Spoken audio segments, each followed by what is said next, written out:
in. All right. Oh, gorgeous.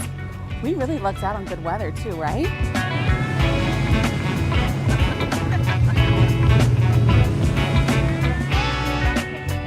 Welcome to Boca Raton. I love it.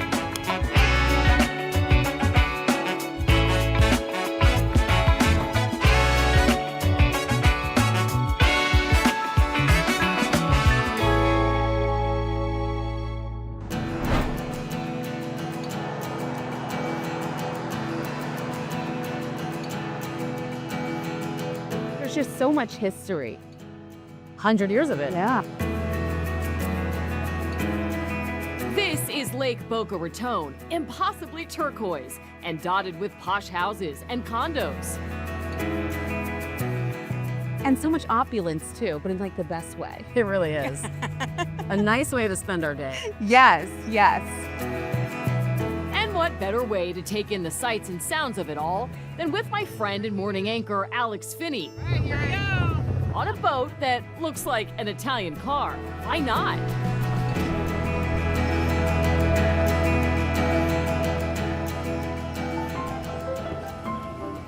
As this city turns 100 years old, it celebrates its multiple and unique identities. The greatest place to work and thrive and live with your family and enjoy the total experience. It's a beautiful, prosperous town. One of the most landscaped places I've ever been. A community that embraces a great lifestyle. It's got the reputation for being a haven for retirees, resorts, and relaxation. Just ask Alex, President Trump meeting with his national security team. who's usually up at 2:30 a.m. Rest is an art form. Thank you. Can you believe this day? This has been the best day. I already feel like I'm going from a 10 down to like a 3 as we continue through. And now we're at the spa. Zen. They have rose petals. I feel like we deserve this. We so deserve this. We hit up the spa at the famed Boca Raton Resort, Welcome to the Boca Raton. or as it's now simply called, the Boca Raton. Then refuel with one of its favorite brunch menus. We've created and presented to you our Centennial Waffles, celebrating our wonderful 100 years of service to the community. This looks delicious. Oh my goodness. Let's dig in. Have you worked up an appetite after lounging by the pool all day? Oh, I have. This is delicious. I keep going back to the theme of the day, which is ladies of leisure. You deserve this. We do. Boca deserves this. What a great way to celebrate 100 years. What a great way to celebrate. This is Camino Real, arguably one of the most beautiful and well-known streets in Boca Raton. Camino Real is also one of the oldest streets in the city, part of Boca's original plan. The tree-lined boulevard leads to the beach, a 2-mile stretch of pristine coastline, a prime place to swim and picnic. But bubbling beneath the sparkly veneer is a thriving and growing business and tech scene. It's understated, which is part of Boca's flex. I think Boca as a destination has really come into its own. It's not just a retirement community anymore. Aerospace industries, well-known companies like ADT, all call Boca Raton home. And a growing Florida Atlantic University built on what was an air base, and one of the only radar training schools operated by the U.S. Army Air Corps during World War II. It was where pilots trained to use radar, and that actually went on to help the Allies win World War II. The base was decommissioned and sat idle for about 15 years. Boca Raton is also where the personal computer was born. More on that later. But first, the vision that turned this land from a farming community Jungles at the beach, a lot of scrub land, a lot of pine trees. to what was billed as the dream city of the Western world, So many of our coastal towns are building causeways to their beaches. Boca Raton's rich history, paving the path for tomorrow's future. Also coming up, we take you to the present-day celebrations as Boca Raton turns 100 years old.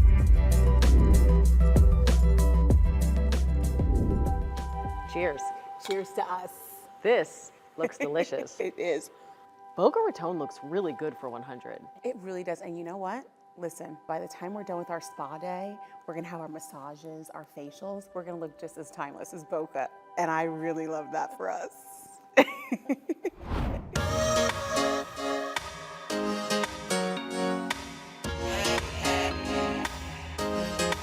Fabulous,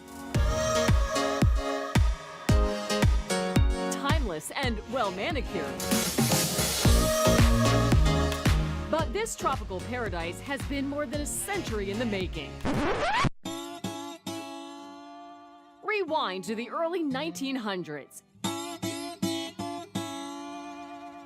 So much of South Florida was untapped and wild. Well, it was truly wilderness in the full meaning of that. Jungles at the beach, a lot of scrub land, a lot of pine trees.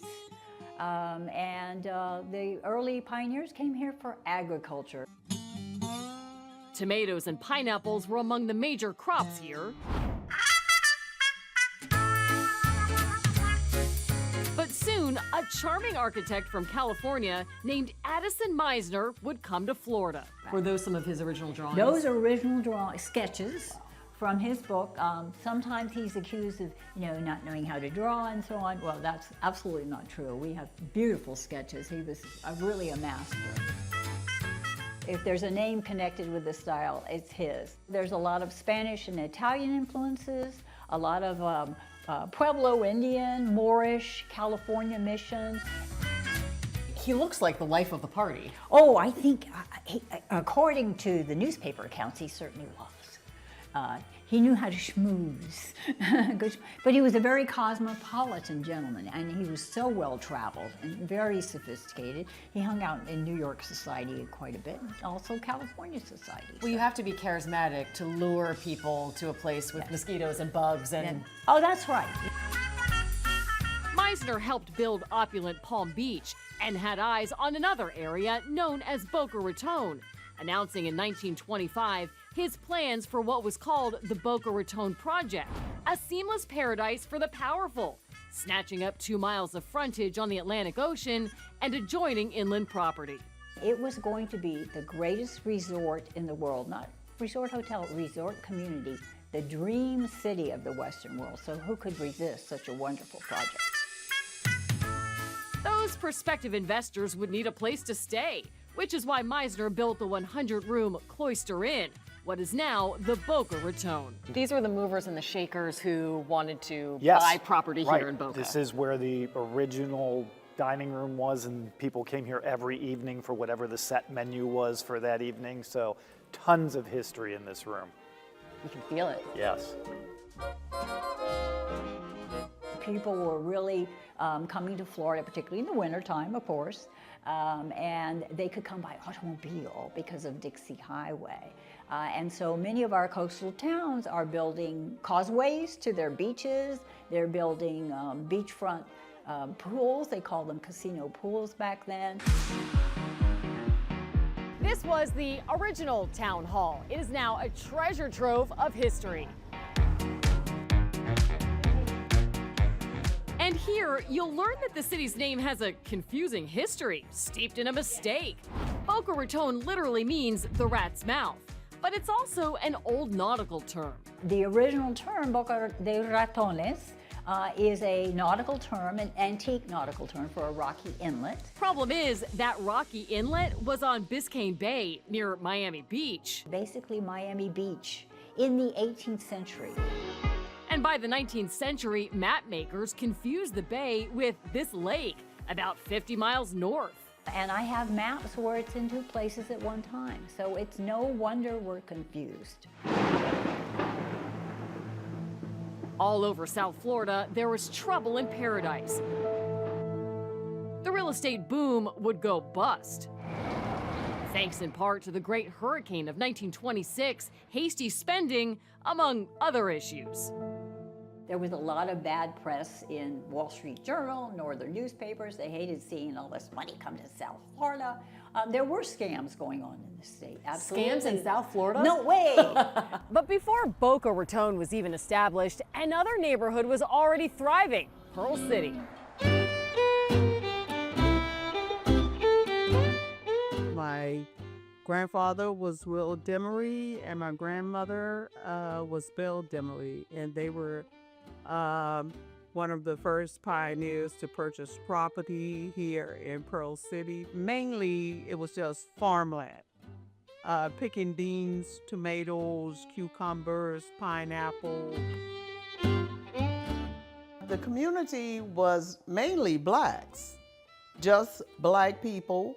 The only way that they acquired the property is that they needed them to work in the fields. So you used to play in this backyard? Yep. Marie Hester grew up here and rebuilt her childhood home, once one of the shotgun-style houses that defined the area. When we would tear the dolls up, we would bury them out here in this rear part of the backyard. Wow. So the spirit of your old dolls are somewhere in here. That's right. They are, right over there. And this tree is 100 years old. Oh my Probably gosh. older than 100 years old. Wow. I started learning about the needs of this area and what was going on in this area, and just really got into it and started working. Right now, there's only one shotgun house standing. Do you think this could be preserved? We've been trying to preserve it. It's so important to really get involved in your community and stay current on things that's happening, because if you do not, it will all just quietly go away. This is really the last remaining physical piece of history here. Right. Absolutely.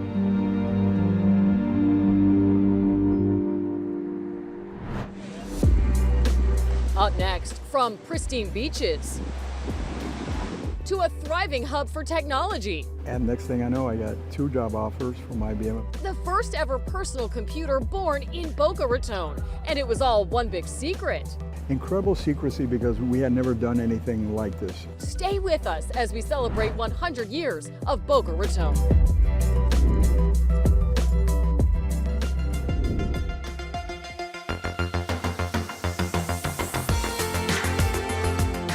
'81.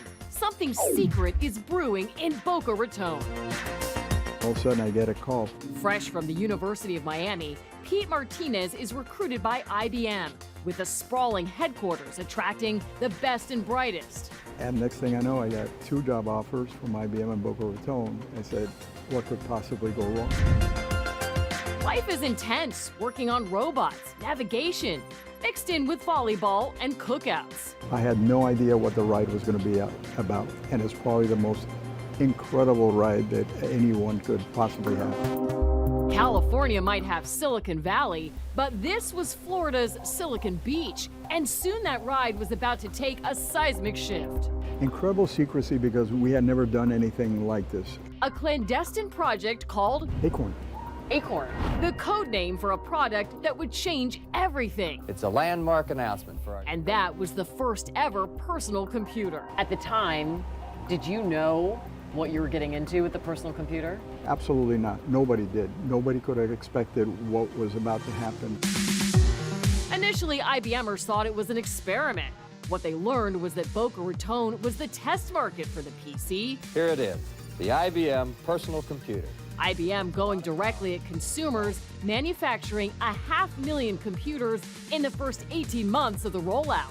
So we were honored to be given that responsibility, but we realized the responsibility we were giving was massive. Boca's embrace of technology is woven into its history.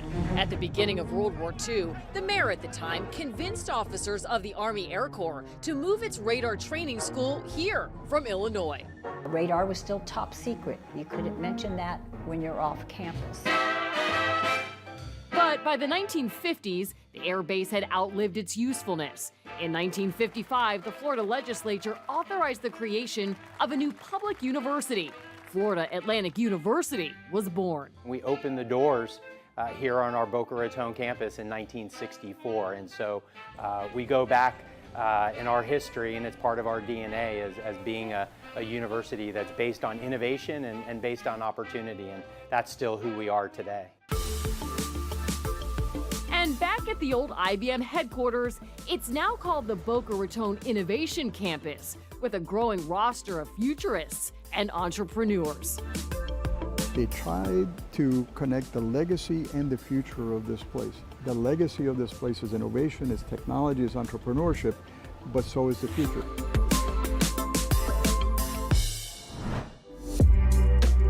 After the break, Happy Centennial, Boca Raton! a big celebration. Cheers, Cheers to 100 years. to 100 years. And a toast to the city's future, I hope that it continues to grow. with birthday wishes for the city. 100 more years of success. We'll be right back as Boca Raton turns 100.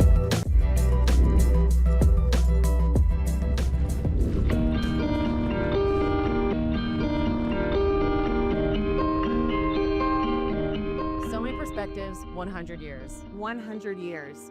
I mean, when you think about 100 years, you know, and how much that this city has grown, it's a long time, right? But it's also like a short period when you look at just how much this city has managed to accomplish in terms of its growth over the years. I think Edison Meisner would be proud. Yeah, absolutely. This century-old city has been celebrating with concerts and high-tech displays. Happy Centennial, Boca Raton! In Pearl City, a new generation is now learning how to garden and create. Because it's clean and green and I like the plants. It's drinking water. Maybe that's symbolic of hope for new growth. I think it's important so that they know where they're from. For Marie Hester, whose pioneer family established roots here, If they can preserve the porch, because the porch is very memorable. she knows even small wins matter. Preservation and progress are not enemies. They can live together. They can live together in a beautiful, beautiful way. We are very blessed with high intellect people, but we also have very strong sense of community. Now we're still changing the world. What's your birthday wish for Boca Raton?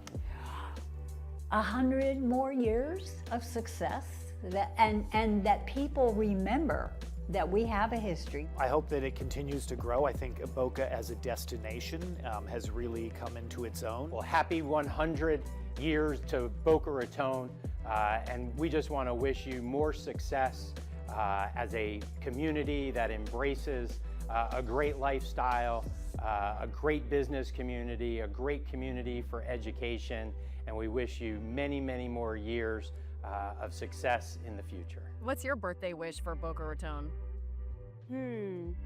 My birthday wish for Boca Raton is that, first of all, it stays fabulous, but also that people, when they come and they visit, that they walk away not only with the charm that Boca has, but they're able to walk away with a bit of a history lesson.